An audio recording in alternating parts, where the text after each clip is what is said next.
بسم اللہ الرحمن الرحیم۔ قوم سبا پر عذاب۔ اہل سرسار کی ایک قوم جسے قوم سبا بھی کہا جاتا ہے، اللہ تعالیٰ کی بے شمار نعمتوں کے اندر زندگی گزار رہی تھی۔ یہ قوم ایک عظیم تہذیب و تمدن کی مالک تھی۔ حضرت داؤد علیہ السلام اور حضرت سلیمان علیہ السلام کی بعض حکومت کے بعد ان کی حکومت زبان زد و خاص و عام تھی۔ کہا جاتا ہے کہ یہ لوگ گندم کے مغز سے آٹا پس کر روٹیاں پکاتے تھے، لیکن اس کے برعکس وہ اس قدر اسراف کرنے والے اور ناشکرے تھے کہ انہی روٹیوں کے ساتھ بچوں کا پاخانہ صاف کرتے تھے۔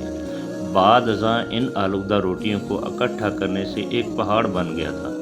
پھر ایک صالح شخص نے وہاں سے گزرتے ہوئے ایک عورت کو دیکھا جو روٹی کے ساتھ بچے کے پاخانے کے مقام کو صاف کر رہی تھی۔ اس شخص نے عورت سے کہا، تیرے اوپر صد افسوس، خدا سے ڈر، کہیں ایسا نہ ہو کہ خدا تیرے اوپر اپنا غضب ڈھائے اور تو اس سے اپنی نعمت چھین لے۔ اس عورت نے جواب میں مذاق اڑایا اور مغرورانہ انداز میں کہا، جاؤ جاؤ، گویا کہ مجھے بھوک سے ڈرا رہے ہو۔ جب تک سرساری جاری ہے مجھے بھوک سے کسی قسم کا کوئی خوف نہیں ہے۔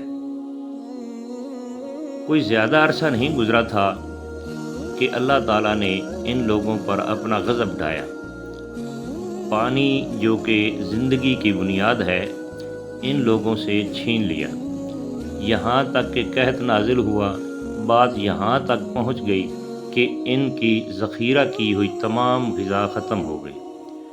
آخرکار وہ مجبور ہو گئے کہ انہی آلودہ روٹیوں پر ٹوٹ پڑے جو ان لوگوں نے اکٹھی کر کے پہاڑ کے مانند ڈھیر لگایا ہوا تھا، بلکہ وہاں سے روٹی لینے کے لیے صف لگتے تاکہ ہر کوئی وہاں سے اپنے حصے کی روٹی لے سکے۔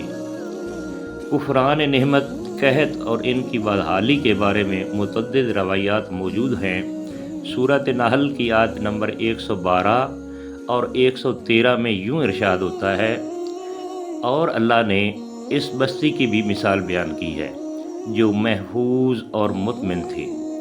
اس کا رزق ہر طرف سے باقاعدہ آ رہا تھا، لیکن اس بستی کے رہنے والوں نے اللہ کی نعمتوں کا انکار کیا تو خدا نے انہیں بھوک اور پیاس کا مزہ چکھایا، صرف ان کے ان اعمال کی بنا پر کہ جو وہ انجام دے رہے تھے۔